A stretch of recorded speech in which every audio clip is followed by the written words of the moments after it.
Assalamualaikum warahmatullahi wabarakatuh. Kami dari kelompok 6. Di sini perkenalkan saya Putri Nur Aisyah dan teman saya Sahlatul Abidah akan menjelaskan mengenai pembelahan sel secara mitosis. Pembelahan sel. Yang pertama, pembelahan sel secara langsung. Proses pembelahan sel langsung disebut juga pembelahan amitosis atau pembelahan biner. Pembelahan biner merupakan proses pembelahan dari satu sel menjadi dua sel tanpa melalui fase-fase atau tahap-tahap pembelahan sel. Pembelahan biner banyak dilakukan organisme aniseluler atau bersel satu, seperti bakteri, protozoa, dan mikroalga atau alga bersel satu yang bersifat mikroskopis. Setiap terjadi pembelahan biner, satu sel akan membelah menjadi dua sel yang identik atau sama satu sama lain. Dua sel ini akan membelah lagi menjadi 4, begitu seterusnya. Pembelahan biner dimulai dengan pembelahan inti sel menjadi 2, kemudian diikuti pembelahan sitoplasma. Akhirnya, sel terbelah menjadi 2 sel anakan. Pembelahan biner dapat terjadi pada organisme prokariotik atau eukariotik tertentu. Perbedaan antara organisme prokariotik dan eukariotik terutama berdasarkan ada tidaknya membran inti selnya.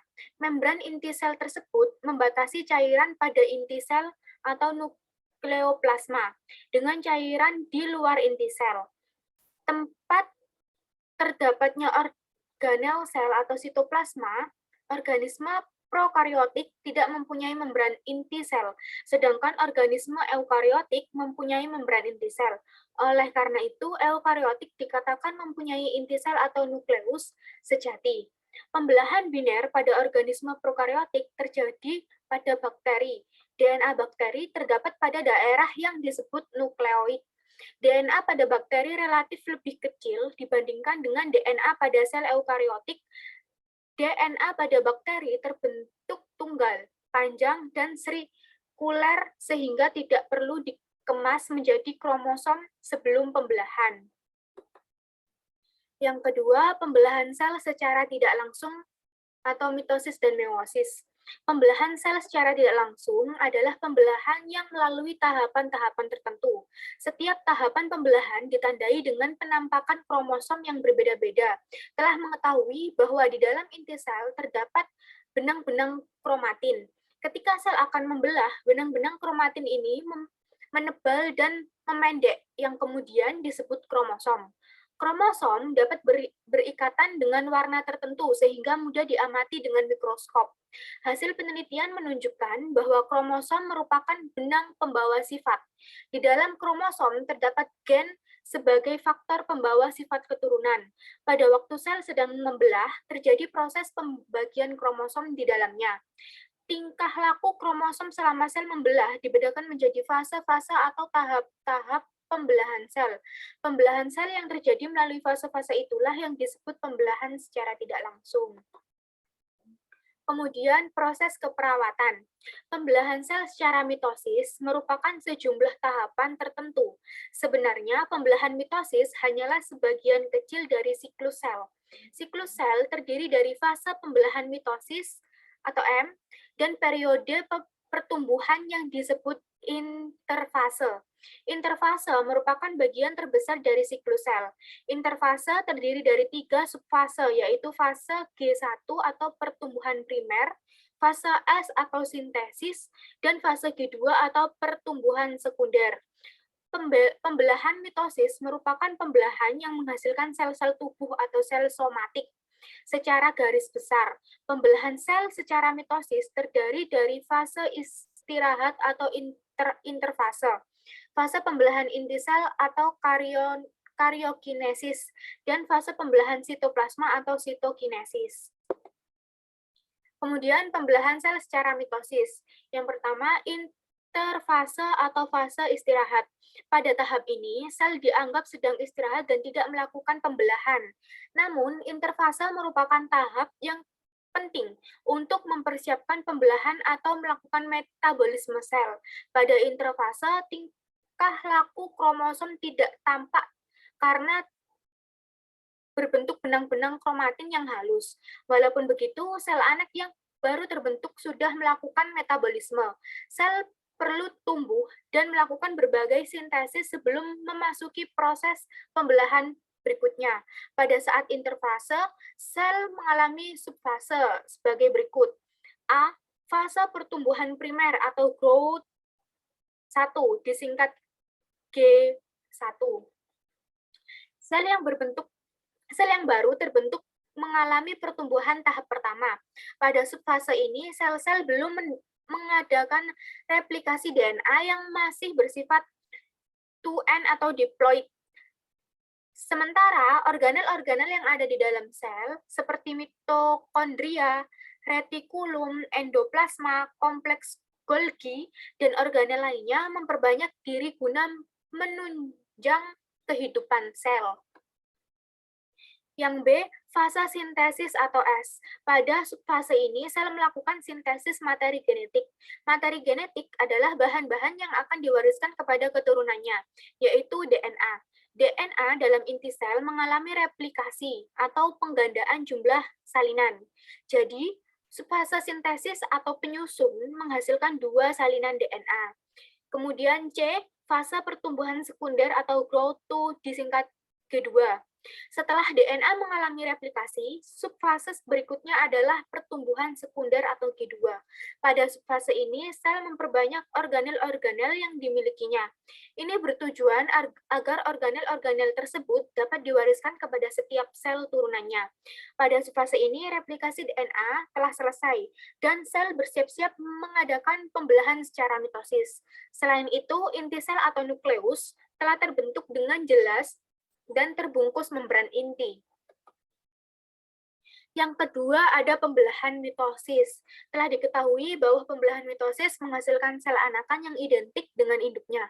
Secara garis besar, fase pembelahan mitosis terbagi menjadi 2 fase, yaitu fase pembelahan inti atau karyokinesis dan fase pembelahan sitoplasma atau sitokinesis.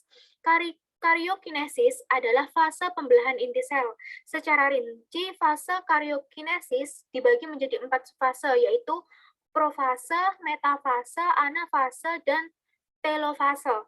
Sekarang marilah kita bahas keempat subfase tersebut. Untuk yang A, profase. Pada permulaan profase, di dalam nukleus mulai terbentuk kromosom, yaitu benang-benang rapat dan padat yang terbentuk akibat menggulungnya kromatin. Pada fase ini, kromosom dapat dilihat menggunakan mikroskop. Selanjutnya, nukleus dihilangkan dan terjadi duplikasi kromosom atau kromosom membelah dan memanjang, menghasilkan 2 kromosom anakan yang disebut kromatid. Kedua kromatid tersebut bersifat identik sehingga disebut kromatid kembar atau sister kromatid, yaitu bersatu atau dihubungkan oleh sentromer pada lekukan kromosom. Sentromer merupakan bagian kromosom yang menyempit, tampak lebih terang, dan membagi kromosom menjadi 2 lengan pada akhir profase. Di dalam sitoplasma, mulai terbentuk gelendong pembelahan atau spindel yang berasal dari mikrotubulus. Mikrotubulus tersebut memanjang seolah-olah mendorong 2 sentrosom di sepanjang permukaan inti sel atau nukleus. Akibatnya, sentrosom saling menjauh. Proses ini kemudian berlanjut ke fase berikutnya, yaitu metafase. B. Metafase. Tahap awal metafase atau prometafase ditandai dengan semakin memadatnya kromosom atau kromosom inti terdiri dari 2 kromatid dan terpecahnya membran inti atau membran nukleus. Hal ini menyebabkan mikrotubulus dapat menembus inti sel dan melekat pada struktur khusus di daerah sentromer setiap kromatid, disebut kinetokor. Oleh karena itu, kinetokor ini berfungsi sebagai tempat bergantung pada kromosom. Sebagian mikrotubulus yang melekat pada kinetokor disebut mikrotubulus kinetokor. Sedangkan mikrotubulus yang tidak memperoleh kinetokor disebut mikrotubulus non-kinetokor. Sementara itu, mikrotubulus non-kinetokor berinteraksi dengan mikrotubulus lain dari kutub sel yang berlawanan. Pada metafase, kromosom tampak jelas. Pada tahap metafase sesungguhnya, sentrosom telah berada pada kutub sel. Dinding inti sel menghilang. Sementara itu, kromosom menampakkan diri pada bidang pembelahan yang disebut bidang metafase. Bidang ini merupakan bidang khayal yang terletak tepat di tengah sel, seperti garis khatulistiwa bumi sehingga disebut juga bidang ekuator. Pada bidang ini, sentromer dari seluruh kromosom terletak pada satu baris yang tegak lurus dengan gelondong pembelahan. Kinetokor pada setiap kromatid menghadap pada kutub yang berlainan, dengan letak kromosom berbeda di bagian pembelahan. Maka pembagian jumlah informasi DNA yang akan diberikan kepada sel anakan yang baru benar-benar rata dan sama jenisnya, sama jumlahnya. Tahapan ini merupakan akhir dari metafase. C. Anafase. Setelah berakhirnya tahap metafase, pembelahan sel berlanjut pada tahap anafase. Tahap anafase ditandai dengan berpisahnya kromatid saudara pada bagian sentromer kromosom. Gerakan kromatid ini disebabkan tarikan benang mikrotubulus yang berasal dari sentriol pada kutub sel. Setelah mengetahui bahwa mikrotubulus melekat pada sentromer, hal ini menyebabkan sentromer tertarik terlebih dahulu. Akibatnya, sentromer berada di depan dan bagian lengan kromatid berada di belakang.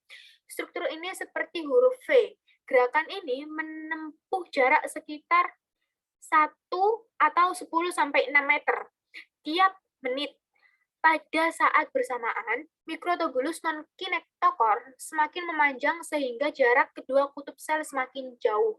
Selanjutnya, masing-masing kromatid bergerak ke arah kutub yang berlawanan dan berfungsi sebagai kromosom lengkap.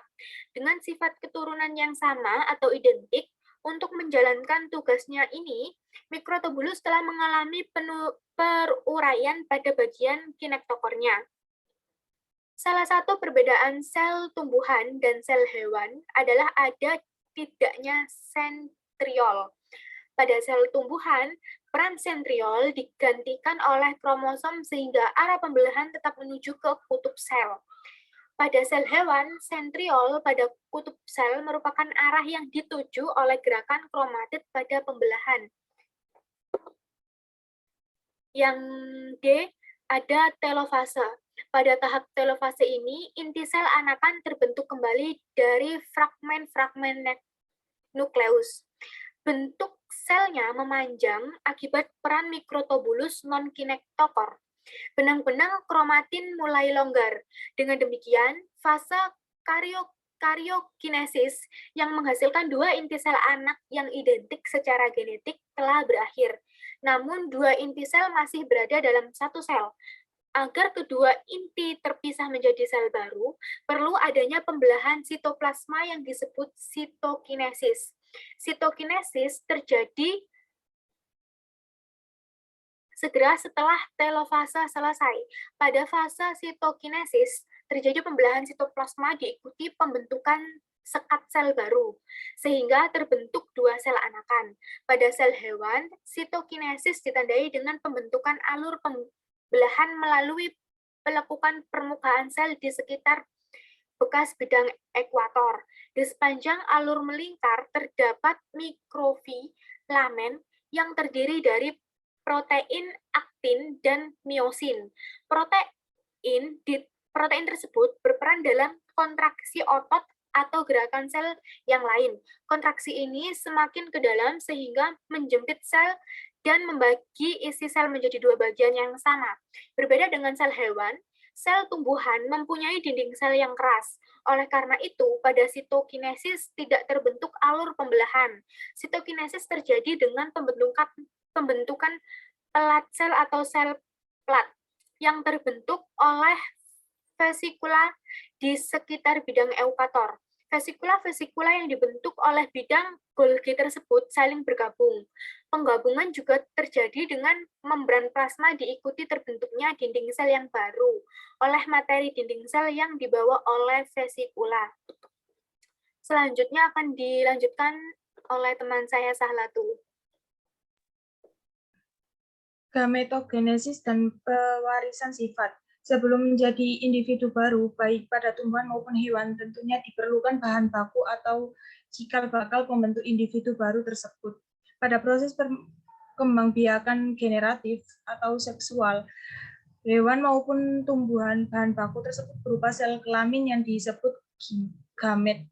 Gamet jantan dan betina diperlukan untuk membentuk zigot, embrio, kemudian individu baru.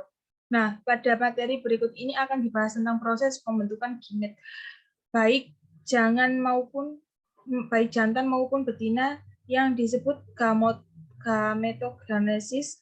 Genesis sama dengan pembentukan. Gametogenesis melibatkan pembelahan meiosis dan terjadi pada organ reproduktif pada hewan dan manusia. Gametogenesis terjadi pada tesis dan ovarium. Hasil gametogenesis adalah sel-sel kelamin, yaitu gamet jantan atau sperma dan gamet betina atau ovum atau sel telur. Next.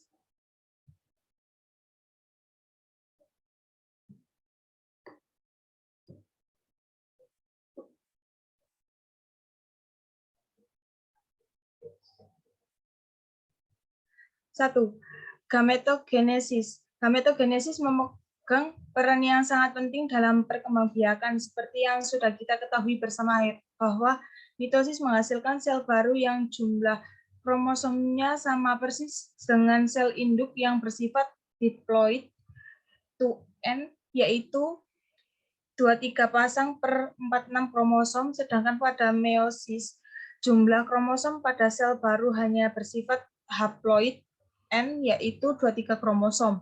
Gametogenesis yang akan kita pelajari dibagi menjadi dua, yaitu spermatogenesis dan oogenesis. Spermatogenesis merupakan proses pembentukan gamet jantan atau sperma, sementara oogenesis adalah proses pembentukan gamet betina atau ovum atau sel telur. A. Spermatogenesis. Sperma berbentuk kecil, lonjong, berflagela, dan secara keseluruhan bentuk menyerupai kecebong atau berudu. Flagela pada sperma digunakan sebagai alat gerak di dalam medium cair. Sperma dihasilkan pada testis. Pada mamalia, testis terdapat pada hewan jantan sebagai buah pelir atau buah zakar. Buah pelir pada manusia berjumlah sepasang. Di dalam testis terdapat saluran-saluran kecil yang disebut tubulus seminiferus pada dinding sebelah. Dalam saluran inilah terjadi proses spermatogenesis secara simultan. Proses ini memproduksi sperma matang di dalam tubulus seminiferus melalui langkah-langkah berikut ini. Yang pertama, ketika seorang anak laki-laki mencapai pubertas pada usia 11-14 tahun, sel kelamin jantan primitif yang belum terspesialis dan disebut dengan spermatogonium menjadi diaktifkan oleh sekresi hormon testosteron. Yang kedua, masing-masing spermatogonium membelah secara mitosis untuk menghasilkan dua sel anak yang masing-masing berisi 46 kromosom lengkap. Yang ketiga, dua sel anak yang dihasilkan tersebut masing-masing disebut spermatogonium yang kembali melakukan pembelahan mitosis untuk menghasilkan sel anak, dan satunya lagi disebut spermatosis primer yang berukuran lebih besar dan bergerak ke dalam lumen tubulus seminiferus. Yang keempat, spermatosit primer melakukan meiosis untuk menghasilkan dua spermatosis sekunder yang berukuran lebih kecil dari spermatosis primer. Spermatosis sekunder ini masing-masing memiliki 23 kromosom yang terdiri dari atas 22 kromosom tubuh dan 1 kromosom kelamin atau Y atau X. Yang kelima, kedua spermatosis sekunder tersebut melakukan mitosis untuk menghasilkan 4 sel lagi yang disebut spermatid yang tepat memiliki 23 kromosom. Yang keenam, spermatid kemudian berubah menjadi spermatozoa matang tanpa mengalami pembelahan dan bersifat haploid (N) 23 kromosom, keseluruhan proses spermatogenesis ini menghabiskan waktu sekitar 64 hari. Berarti satu spermatosis primer menghasilkan 2 spermatosis sekunder dan akhirnya terbentuk 4 sel spermatozoa. Buka kurung jamak sama dengan spermatozoon yang masing-masing bersifat haploid dan fungsional dapat hidup. Next. B. Oogenesis. Oogenesis merupakan proses pembentukan sel kelamin betina atau gamet betina yang disebut sel telur atau ovum. Oogenesis terdiri di dalam ovarium. Di dalam ovarium, sel induk telur yang disebut oogonium tumbuh besar sebagai oosit primer sebelum membelah secara meiosis. Berada dengan meiosis 1 pada spermatogenesis yang menghasilkan 2 spermatosit sekunder yang sama besar. Meiosis 1 pada oosit primer menghasilkan 2 sel dengan komponen sitoplasmik yang berada, yaitu 1 sel besar dan 1 sel kecil. Yang besar disebut oosit sekunder, sedangkan sel yang kecil disebut badan kutub primer. Buka kurung polar body. Oosit sekunder dan badan kutub primer mengalami pembelahan meiosis tahap 2. Oosit sekunder menghasilkan 2 sel yang berbeda. 1 sel yang besar disebut ootit yang akan berkembang menjadi ovum, sedangkan sel yang kecil disebut badan kutub. Sementara itu badan kutub hasil meiosis 1 juga membelah menjadi 2 badan kutub sekunder. Jadi hasil akhir oogenesis adalah 1 ovum, buka kurung sel telur yang fungsional, dan 3 badan kutub yang mengalami degenerasi mati. 2. Pewarisan sifat dan variasi genetis. Secara garis besar, ada 3 mekanisme yang menyebabkan terjadinya variasi genetik pada suatu populasi. Ketiga mekanisme ini dapat dijelaskan sebagai berikut. A. Pindah silang. Telah dijelaskan di depan bahwa sel kelamin membelah secara meiosis. Pada profase 1, kromosom homolog muncul pertama kali sebagai pasangan.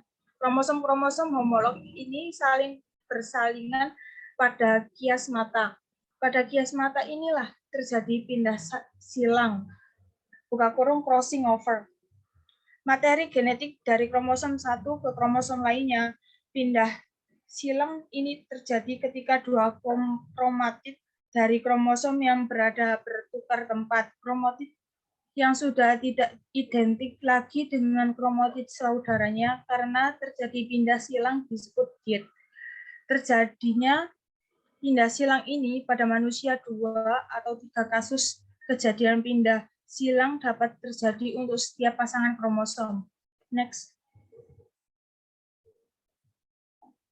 B. Pemilihan kromosom secara bebas. Telah diketahui bahwa pembelahan sel selalu diikuti pembagian kromosom pada sel anakan yang dihasilkan. Begitu pula dengan pembelahan meiosis. Pada metafase 1, pasangan kromosom homolog terletak pada bidang metafase. Orientasi pasangan homolog yang menghadap kutub-kutub sel bersifat acak. Setiap pasangan mempunyai 2 kemungkinan dalam penyusunan ini. Ketika ambil contoh organisme yang mempunyai 4 kromosom diploid, buka kurung 2n sama dengan 4, organisme ini mempunyai 2 kromosom dalam sel gametnya. 2 kromosom ini dapat menghasilkan 4 kemungkinan sel anak dengan kombinasi kromosom berbeda satu sama lain. Manusia mempunyai 46 kromosom diploid. Untuk ini berarti pada sperma atau sel telur terdapat 23 kromosom haploid. Dari 23 kromosom ini mempunyai sekitar 8 juta kemungkinan penyusun homolog pada metafase. Kandungan kromosom pada sel sperma atau sel telur ini akan diwariskan pada anak turunannya. Jadi, setiap manusia sebenarnya merupakan 1 dari 8 juta kemungkinan pemilihan kromosom yang diwariskan oleh bapak atau ibu kandungnya. C. Fertilisasi random. Di dalam sebuah keluarga, seorang anak mempunyai sifat yang berbeda dengan saudara-saudaranya. Seseorang anak tidak ada yang bersifat yang sama persis dengan ibu atau bapaknya, akan tetapi sifatnya kemungkinan besar merupakan perpaduan sifat kedua orang tuanya. Ini jelas sangat masuk akal sebab anak dihasilkan dari pembuahan satu sel telur ibu oleh satu sel sperma bapak. Sel telur yang dibuahi sperma akan menjadi zigot sebagai cikal bakal manusia. Jadi, genetik seorang anak sangat dipengaruhi kromosom yang terkandung dalam sel telur atau sperma tersebut. Sekian presentasi dari kelompok kami. Terima kasih. Wassalamualaikum warahmatullahi wabarakatuh.